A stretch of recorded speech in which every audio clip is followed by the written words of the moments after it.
आइए शुरू करते हैं हम आज का टॉपिक सिक्का।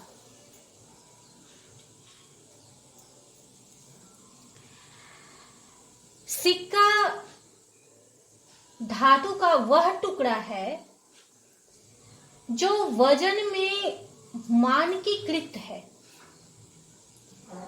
जिसे व्यापार की सुविधा के लिए बहुत बड़ी मात्रा में उत्पादित किया जाता है।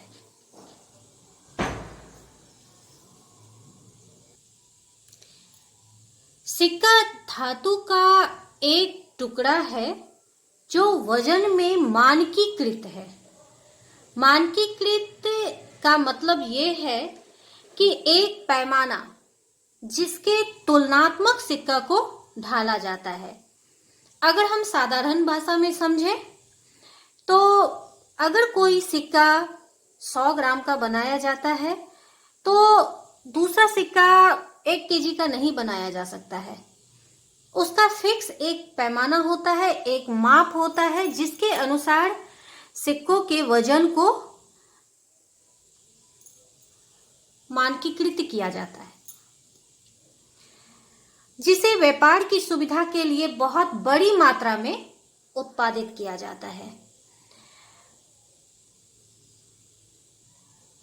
सिक्कों की परिभाषा के बाद आइए देखते हैं सिक्का हमारे इतिहास में क्या महत्व रखती है।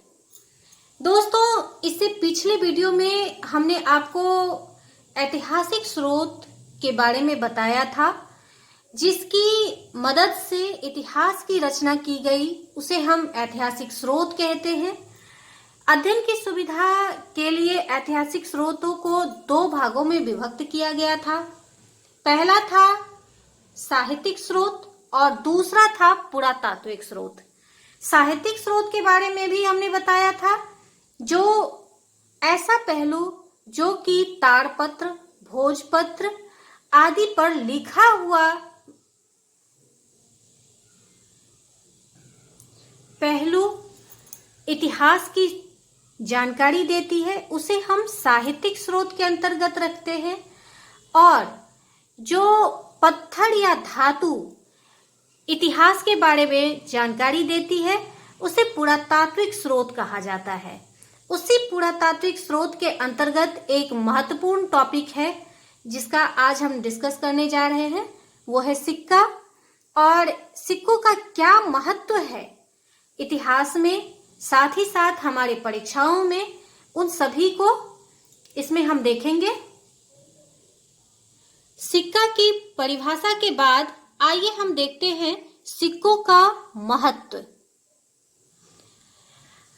भारतीय सिक्कों का इतिहास ऐतिहासिक दस्तावेज की एक अद्वितीय श्रृंखला प्रदान करती है। ये इसलिए महत्वपूर्ण है कि भारतीय सिक्कों में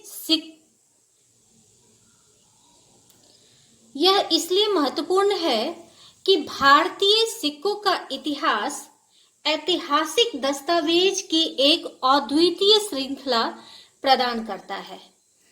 अब दूसरा पॉइंट है, सिक्के पूर्व राज्य और उसके सामाजिक, राजनीतिक, सांस्कृतिक, प्रशासनिक तथा धार्मिक पहलुओं को समझने में मदद करता है। सिक्का तारीखों को निर्धारित करने के लिए पुरातत्व में भी काफी मदद मिलती है। जैसा कि अगर सिक्का पे तिथि डाला गया है तो इससे उस शासक का पता चलता है जो कौन से शासक का समय क्या रहा था। आइए देखते हैं भारतीय इतिहास में सिक्कों का आगमन कब हुआ। तो सिक्कों का आगमन जो माना जाता है वो है 6ठी सदी पूर्व या बुद्ध युग या 16 महाजन पद का युग या द्वितीय नगरीकरण के समय हुआ है। आप इसमें इन सभी समय को ध्यान में रखेंगे क्योंकि ये बहुत ही महत्वपूर्ण है। अगर आपको परीक्षाओं में सवाल पूछा जाता है कि सिक्कों का आगमन कब हुआ और आपको दे दी जाती है छठी सदी पूर्व, अगर आप एक समय को जानकर रखेंगे और बाकी अगर कोई और समय दे दिया गया, बुद्ध युग या 16 महाजन पद का युग या द्वितीय नगरीकरण का युग, तो वहां कंफ्यूजन बनेगा। तो इसको ध्यान में रखेंगे क्योंकि ये सभी एक ही समय है और सिक्कों के आगमन का समय ये माना गया है। इतिहास में इन सभी समयों का अपना महत्व है, इसीलिए ये सभी समय जो है सिक्का के आगमन के लिए माना जाता है। भारत में सिक्कों का जो इतिहास रहा है वो 2700 वर्ष पुराना है। ऐसा देखा गया है जो भारत में सिक्कों का इतिहास 2700 वर्ष पुराना। सिक्कों के अध्ययन को न्यूमिस्मेटिक्स कहा जाता है। ये बार बार सवाल परीक्षाओं में पूछा जाता है कि सिक्कों के अध्ययन को क्या कहा जाता है, तो वो है न्यूमिस्मेटिक्स। अगर हम बात करें सिक्कों की भार की, तो वो ग्रेन में मापा जाता है। 1 ग्राम बराबर 15.43 होता है, 43 ग्रेन होता है। और अगर 1 ग्रेन बराबर देखा जाए तो वो होता है 0.0647 ग्राम। कन्वर्ट करके आप देखेंगे तो आपको मिलेगा 0.0647 ग्राम। प्राचीन भारत में सिक्कों का इतिहास, वैदिक ग्रंथों में 2 धातु का जिक्र बार बार देखने को मिलता है, वो है निष्क और शतमान। ऐसा कहा जाता है कि ये दोनों धातुएं जो है उस समय की मुद्राएं रही होगी। अगर हम सिंधु घाटी सभ्यता को देखेंगे तो वहां वस्तु विनिमय का प्रयोग किया जाता था, अर्थात बाटा सिस्टम। यानी अगर कहें तो लेन देन में जो प्रयोग किया जाता था, एक वस्तु के बदले दूसरी वस्तु देने की प्रथा थी। और सिक्कों के अध्ययन को न्यूमिस्मेटिक्स कहा जाता है। और अगर हम बात करें सिक्कों की भार की, तो यह ग्रेन में मापा जाता है। 1 ग्राम बराबर 15.43 होता है। अगर इसी को हम कन्वर्ट करें ग्रेन में तो 1 ग्रेन बराबर 0.06। अगर हम बात करें सिक्कों की भार की तो यह ग्रेन में मापा जाता है। 1 ग्राम बराबर 15.43 होता है। और अगर हम इसी को कन्वर्ट करें ग्रेन में तो 1 ग्रेन बराबर 0.647 ग्राम का होता है।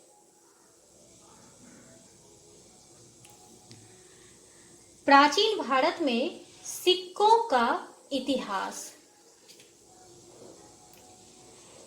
वैदिक ग्रंथों में निष्क व शतमान नाम का धातु का बार बार जिक्र सुनने को मिलता है। ऐसा माना जाता है कि ये दोनों उस समय की मुद्राएं रही होगी। दोस्तों, उस समय वस्तु विनिमय की प्रथा वैदिक काल में मौजूद था, यानी कोई भी वस्तु के बदले दूसरी वस्तु देने की प्रथा थी। बुद्ध युग में धातु के जो सिक्कों का प्रचलन हुआ वह आहत सिक्का था और ये चांदी का था। जैसा कि मैंने पहले ही बताया, जो सिक्कों का आगमन जो हुआ है वह बुद्ध युग में हुआ है, 6ठी सदी ईस्वी पूर्व हुआ है। तो ये इस समय जो सिक्का चला था उसको आहत सिक्का कहा गया है और यह चांदी का था। आहत सिक्का आपको 2 धातु के बने मिलते हैं, बार बार जिक्र मिलता है, एक तांबा और एक चांदी।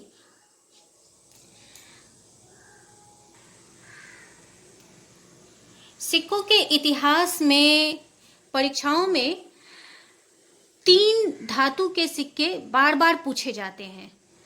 तो इसमें हमने, अगर हम बात करें आहत सिक्का के बारे में, तो आहत सिक्का धातु के टुकड़े पर विशेष चिन्ह का ठप्पा मारकर बनाया जाता था।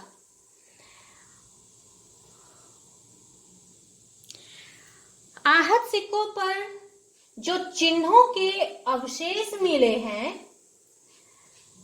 वो है मछली, पेड़, मोर, यज्ञ,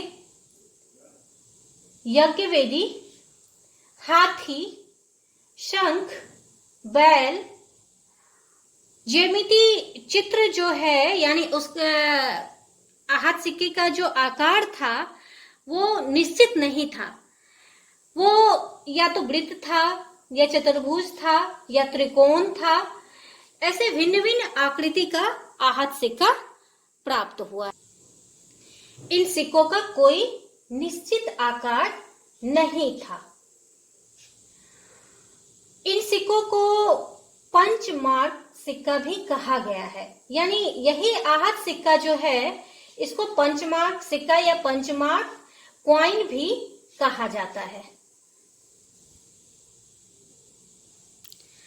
आहत सिक्का राजाओं के द्वारा नहीं बल्कि व्यापारिक समूहों के द्वारा चलाया गया था। ऐसा माना जाता है कि आहत सिक्का जो था ये किसी विशेष राजाओं के द्वारा नहीं, यानी व्यापारिक समूहों के द्वारा चलाए गए थे। अब हम बात करेंगे अलग अलग करके अलग अलग शासकों और अलग अलग समय का जो मुद्रा रहा है उसके बारे में। एक एक करके सभी शासकों के बारे में हम पढ़ेंगे। तो शुरुआत करते हैं मौर्यकालीन मुद्रा से। तो मौर्यकालीन मुद्रा जो था उसे आहत मुद्रा ही कहा गया है, यानी मौर्य काल की राजकीय मुद्रा जिसे पण कहा गया है। यह चांदी का सिक्का था। मौर्यकालीन राजकीय मुद्रा जो पण था इसका भार जो था 3/4 तौले के बराबर था। इसके ऊपर सूर्य, चंद्र, पीपल, मयूर, बैल, सर्प आदि के चित्र खुदे हुए मिले हैं। इन्हें आहत सिक्का भी कहा जाता है। जैसा कि आहत सिक्का के बारे में हमने पहले भी पढ़ा कि आहत सिक्का का कोई विशेष आकार प्रकार नहीं था, उस पे कोई विशेष चिन्ह नहीं होती थी, यानी अलग अलग चिन्ह उस पे डाला जाता था, उसको ठप्पा मार करके उसको बनाया जाता था। तो मौर्यकालीन जो राजकीय मुद्रा पण थी उसका भार जो था 3/4 तौला था। उसके ऊपर जो अलग अलग चित्र थे, सूर्य, चंद्र, पीपल, मयूर, बैल आदि के चिन्ह खुदे हुए थे और ये आहत सिक्का ही था।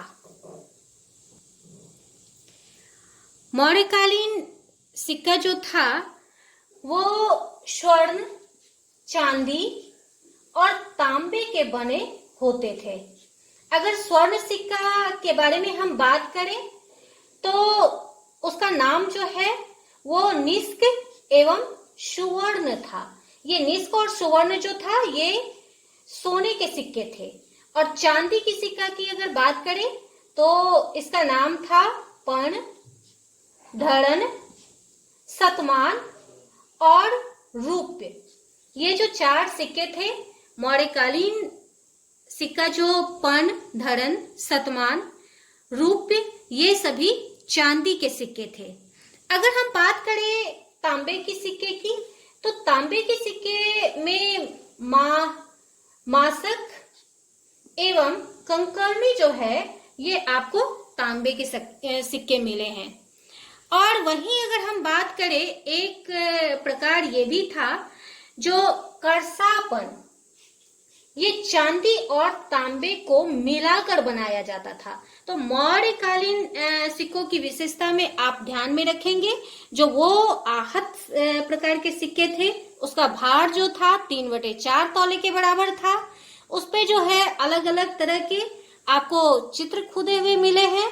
उसके बाद चांदी के सिक्के भी थे, सोने के सिक्के भी थे, तांबे के सिक्के भी थे और एक विशेष जो सिक्का था वो करसापन सिक्का था।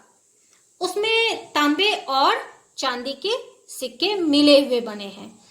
एक बात और ध्यान रखने वाली बात है, जो आहत सिक्कों में सबसे ज्यादा तांबे के सिक्के मिले हैं, चांदी की संख्या कम थी। उसमें चांदी की सिक्का क्यों कम थी? क्योंकि उस समय चांदी जो धातु थी वो हमारे देश में उतना नहीं था, कमी था, इसीलिए चांदी का सिक्का जो है ज्यादा संख्या नहीं मिली है। अब हम देखेंगे हिंद यूनानी या इंडो ग्रीक की सिक्कों की विशेषता। इसके सिक्कों की विशेषता में जब हम देखेंगे तो सर्वप्रथम सोने का जो सिक्का है इन्होंने ही बनवाया है। सिक्कों पर शासक का नाम भी सबसे पहले इंडो ग्रीक ने ही खुदवाया। सांचे में ढले हुए सिक्के इन्हीं के शासनकाल से प्राप्त हुए हैं। इससे पहले आहत सिक्का में जब हम देखते हैं तो सांचे में ढले हुए नहीं मिलते थे, उनके आकार प्रकार अलग अलग होते थे। तो मिनांडर के सिक्के पर धर्म चक्र प्रवर्तन का लेख मिला है। ऐसा माना जाता है कि मिनांडर बौद्ध धर्म से संबंधित थे। धर्म चक्र प्रवर्तन गौतम बुद्ध के पहले प्रवचन से संबंधित है।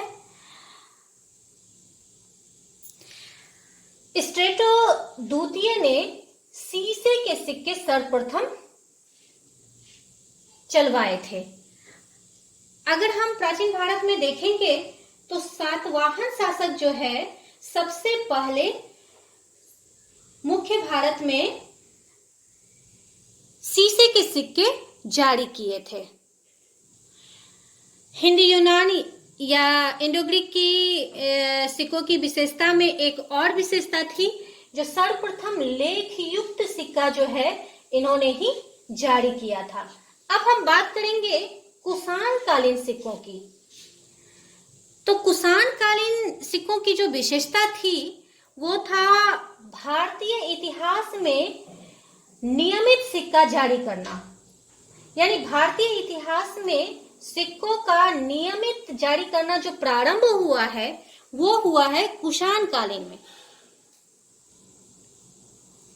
सर्वाधिक शुद्ध सोने के सिक्के भी जो हैं कुषाण काल में ही देखने को मिला है। सोने के सिक्के में सर्वाधिक आकार प्रकार भी आपको कुषाण काल के सिक्कों में ही देखने को मिलेगा। सर्वाधिक तांबे के सिक्के भी आपको कुषाण काल में ही देखने को मिलेगा।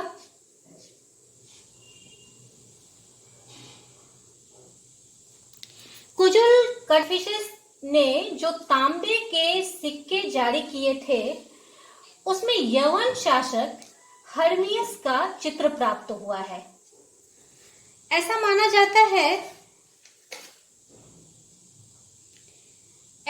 जाता है कि कुजुल कटफिसेस जो संस्थापक थे कुषाण राजवंश के, वो रोमन शासक हर्मियस के प्रभाव में आकर हर्मियस का चित्र सिक्कों पे खुदवाया था। कुषाणों में सर्वप्रथम स्वर्ण सिक्कों को विम कटफिसेस ने जारी करवाया था। ताम्र तथा रजत के सिक्के भी जारी करवाए थे। विम कैटफिसेस के सिक्कों पर जो चिन्ह मिला है वो पूर्णतया भारतीय था। उनके सिक्कों पर नंदी, त्रिशूल और शिव की आकृति मिली है। विम कैटफिसेस, जिसे कुजुल कटफिसेस द्वितीय भी कहा जाता है, ये विदेशी होते हुए भी भारतीय देवता यानी शैव धर्म को स्वीकार किया था। इसका प्रमाण हमें विम कैटफिसेस के सिक्कों से मिलता है।